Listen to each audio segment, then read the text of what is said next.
Hello. For a change of pace tonight, I will be reading the short story The Egg by Andy Weir. Think of this as a means to provoke thought and generate discussion. I hope you enjoy. You were on your way home when you died. It was a car accident, nothing particularly remarkable, but fatal nonetheless.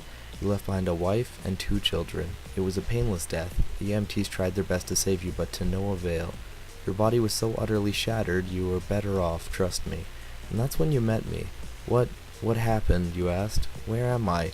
You died, I said. Matter-of-factly, no point in mincing words. There was a truck, and it was skidding. Yep, I said. I died. Yep, but don't feel bad about it. Everybody dies, I said. You looked around. There was nothingness, just you and me. What is this place, you asked? Is this the afterlife? More or less, I said. Are you God?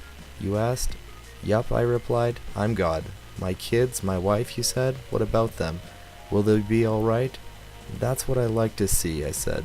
You just died, and your main concern is your family. That's good stuff right there. You looked at me with fascination. To you, I didn't look like God. I just looked like some man, or possibly a woman, some vague authority figure, maybe.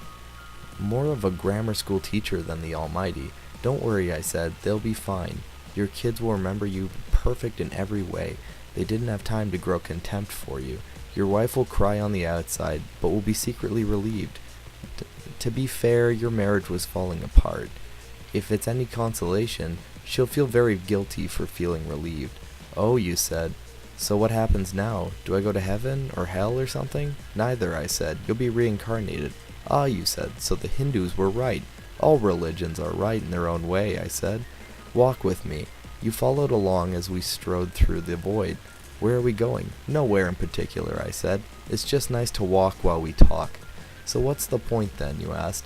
When I get reborn, I'll just be a blank slate, right? A baby.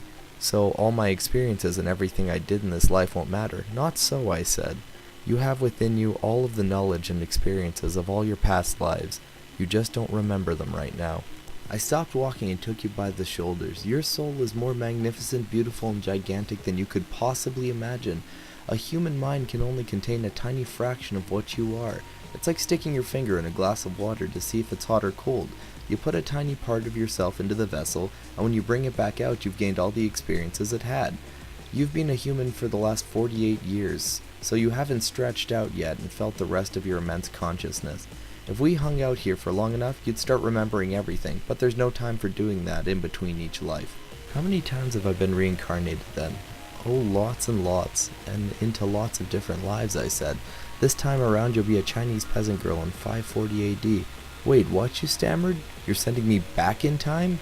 Well, I guess technically time as you know it only exists in your universe. Things are different where I come from.